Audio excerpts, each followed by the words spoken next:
Ooh, I can't wait for Legotron. Hello, my baby! Hello, my honey! Hello, my ragtime gal! Suddenly you kissed my wife! Baby, my heart's on fire! They say success has many parents while failure is an orphan. Turns out success also has plenty of mooches, too. And when someone comes up with something successful, everyone else wants in on the act.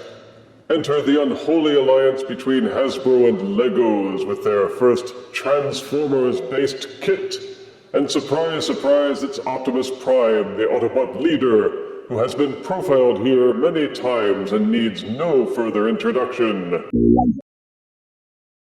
Legos are, of course, the interlocking toy brick building system, which has a long, successful, expensive history of its own. They've got more specialized themed kits than you can shake a brick at, spanning franchises of all kinds, so it was perhaps only a matter of time before they used the Transformers franchise.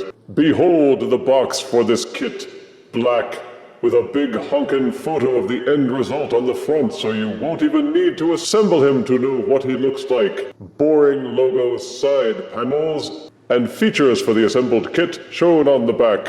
A cheeky half shot on the other side, and that brings us back to don't wait any longer to open the box and get Legoing. The box was sealed on all edges, so I had to use the old sickle to get her open without destroying it. Inside the box you will find several bags, filled with those Lego blocks. Each bag is organized so you won't have to sift through a large jumble to find the pieces you need. Also included is this vile self-congratulatory leaflet, wherein Lego pats themselves on the back for reducing the amount of plastic in their packaging, while increasing the amount of plastic in their products. You will also get an instruction manual that's so long and thick, it needed to be sealed in its own pouch. Most mortals would slave over the directions and these blocks for hours, but using my arcane deathly powers, I can assemble this kit with a mere snap of my mighty fingers. Behold! And this is the completed Lego Optimus Prime which I made all by myself. Yeah, right. Here's what really happened.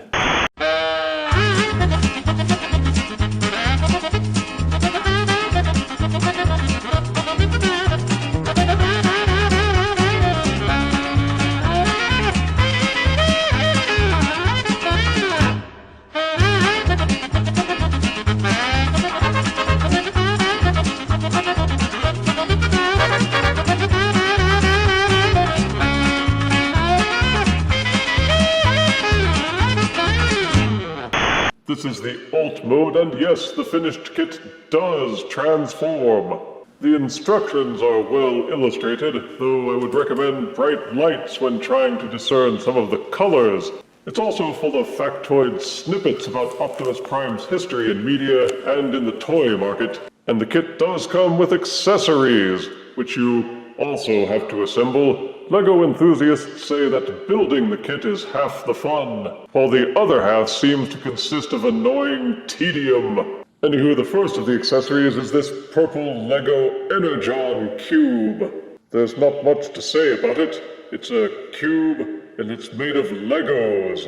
It does have ports at the bottom, which allow you to store the cube into any of the open Lego studs which are scattered across the figure. So there are a wide variety of storage options.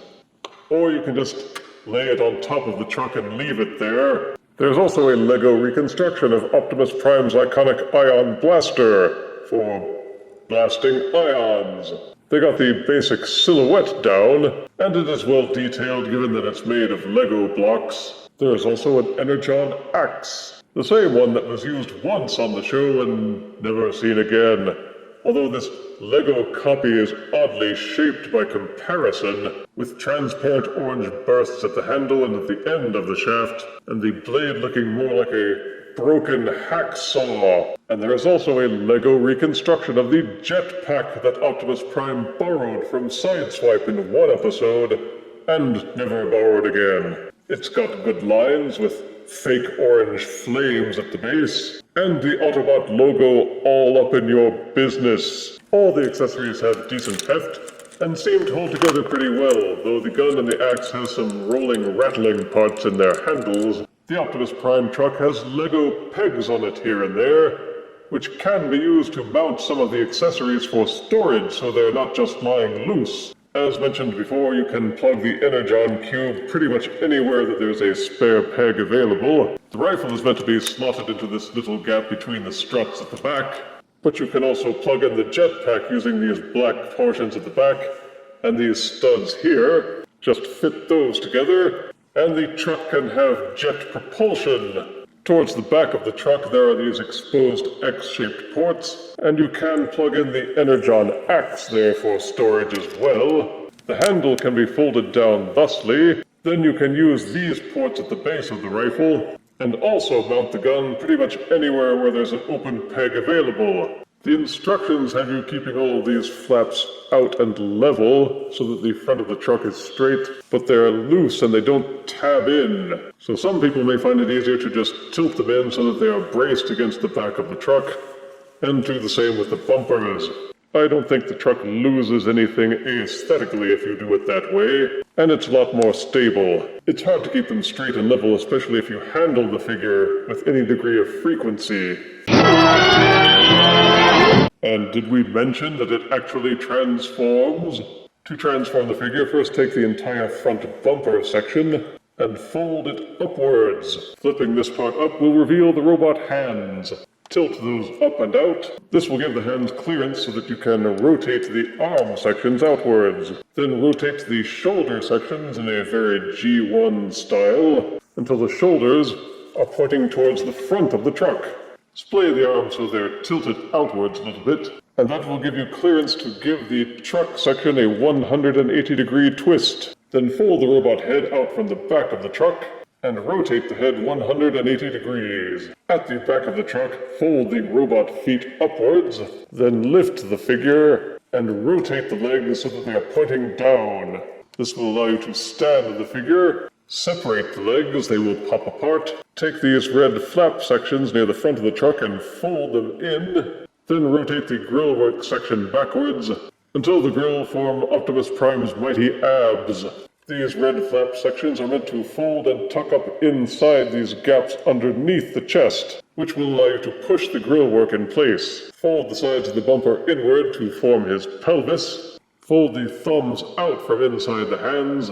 Then just readjust everything until he looks normal. Fold the gas tanks down. And this is LEGO Optimus Prime in his robot mode. And while it's certainly no masterpiece figure, as LEGO sets go, they did a good job of replicating the look. You will find all the basic elements that you would expect to see with Optimus Prime. The face looks a little bit gormless. The body is made of the truck cab, including his truck window pecs. And of course the Matrix accessory is still accessible. The boxy shoulders and the wheel-well forearms, even down to the weird play buttons that they always seem to put on them. And he's got claw-like Lego hands. The truck bumper serves as his crotch, and the thighs and legs, while a bit longer proportionally, are still nice with stocky, ridgy silver bits, the gas tanks, and the truck tires on the side. My box came without the decals, so I had to send away to the LEGO company to have them send out a fresh set. And to their credit, they got it here in short order.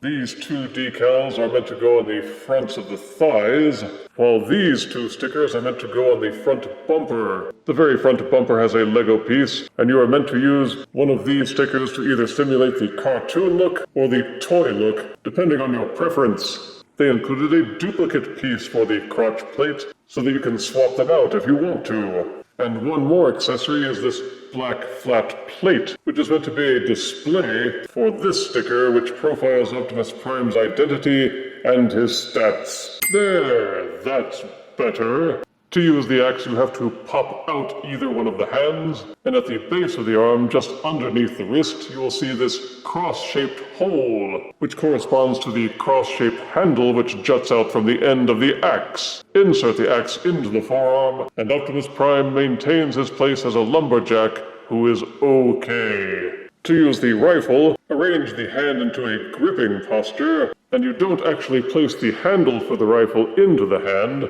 What you have to do is use these Lego ports at the top of the arm, and these open holes at the base of the rifle, and plug the rifle in that way. That way the fingers will grip without actually relying on the hand to hold it. Then Optimus Prime is ready to bust a move. Turn Optimus Prime around, and you will see this cavity in his back with these two plugs pointing out. With the jetpack accessory, there are these two clips which are meant to fit onto those pegs. Align and fit them, tab them together, and Optimus Prime will be equipped with Sideswipe's jetpack. As for the Energon Cube accessory, you can use any of these ports at the bottom and plug them into any free and open Lego pegs, and you can store it that way if you wish. The head will rotate 360 degrees. It is also hinged here so it can nod up and down, and even without that it will waggle a little bit on a ball socket. The antenna can be angled for even more goofy fun. Duh.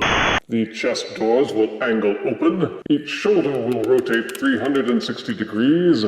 There is also this hinge at the shoulder so that the arms will angle in and out, and the arms will splay upwards on a ball socket at least until this corner starts to bump into the chest. Each elbow is hinged and it will angle upwards nearly 90 degrees, and angle backwards until these panels start crashing. They will also rotate fully at the elbow. Each wrist will rotate 360 degrees, and you can angle the hands up and down on this hinge, although it will only do so with the palm pointed down. Each thumb will hinge up and down, and the fingers are hinged at the knuckle. The fingers are welded together with a Lego crossbar, but one quick and easy modification that you can make is to pop off that crossbar. Then each finger can be posed individually. Why they didn't do it like that at the outset is a mystery to everyone. The waist can rotate 360 degrees, but you have to angle out the grill work to do so. Otherwise you get parts crashing. With the grill work in place, the waist won't rotate at all.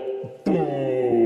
Each leg will angle forwards, and they would go all the way except again for the bumper, but you can rotate that out of the way and get more dynamic range of motion. These gas tanks do have a tendency to rotate if you touch them even lightly, and as you manipulate the figure, you will find yourself having to rotate them back into place. The legs would rotate backwards as well, but with another interesting quirk. The designers put these wedge-shaped gray plates at the back of his butt. So when you do try to angle the leg backwards, the butt plate will pop right off. Boo! And as you can see, this thing falls apart if you don't handle it just right. Fortunately, there's another quick, easy modification that you can do to fix that. Take the butt plate which popped off, take out the little gray wedge-shaped pieces and discard them. At the back of Optimus Prime's butt, take the two crossbars that you took off of the hand-finger sections, swap those and plug them into place, then plug the butt plate back on top of those. Now you can swing the legs backwards without worrying about bumping into those wedges. They will only go back about this far before they bump into these little gray pieces at the back, but that's okay, because before they didn't go backwards at all. Each leg will splay outwards until the parts start to crash again. The tire has a tendency to bump into the grill work, and if you nudge that out of the way, you can get greater range of motion. When assembling Optimus Prime, you will notice that each knee has a ball socket which should allow for full range of motion. But the Lego pieces plug up so close to it that you don't get any knee motion at all. Clever Lego engineers have made modifications to the knees already, but most people just leave them as is and accept the fact that Optimus Prime will never be able to bend a knee. These toe sections at the front can be angled up and down, and they also have an ankle pivot, which allows for slight range of motion. So even though he is a Lego set, you can get some good range of motion and good poses out of Lego Optimus Prime, so you won't be ashamed to have him next to the other Optimus Primes in your collection. For size comparison, here is Lego Kit Optimus Prime next to Masterpiece 12 Movie Bumblebee Optimus Prime. Here is Lego Optimus Prime next to Earthrise Leader Class Optimus Prime, or Voyager. Here is Lego Optimus Prime next to Kingdom Core Class Optimus Prime. And here is Optimus Prime Lego next to my Ego. Fans of Optimus Prime as a character will likely get this kit whether it's good or not. Fortunately, it's pretty good anyway. Even though I don't collect Lego sets, I enjoyed assembling this kit, and I find the resulting figure to be a worthy addition to the other Optimus Prime figures I already have. Positives are that Lego Optimus Prime is a large kit that's sure to engross Lego enthusiasts with a challenging build. You get a lot of plastic for your money, the directions are nice and clear, and relatively easy to follow even for amateurs. The figure comes with a good assortment of accessories for customization, which can also be stored easily. The articulation is good, and the fact that it actually transforms is just awesome. Negatives are that you have to be ginger with this thing because it can pull apart easily. You have to resist the urge to play with it like you would with a normal transformer. The arms keep falling off of my copy, the head looks a bit off somehow, and those wedge-shaped pieces at the back of the legs seem like a deliberate mistake. The build may be too complicated and frustrating for people who don't like to have to do any work. The hands are kind of mitten-like, and you have to modify the figure to get finger articulation. And the lack of bendable knees is a constant source of irritation. Given that the Lego people already proved that they are clever, it seems that they could have given the knees some bending capacity if they had really wanted to. But for those of you who have the grit to do the assembly, Lego Optimus Prime will make a fine addition to your shelf, and I give the Lego Optimus Prime assembly kit 8 out of 10 deaths. Now Optimus Prime doesn't need to turn into a truck to drive around the block. He is the block. If you refuse me, honey, you lose me. Then you'll be left alone, oh baby. Tell them all and tell me I'm your own.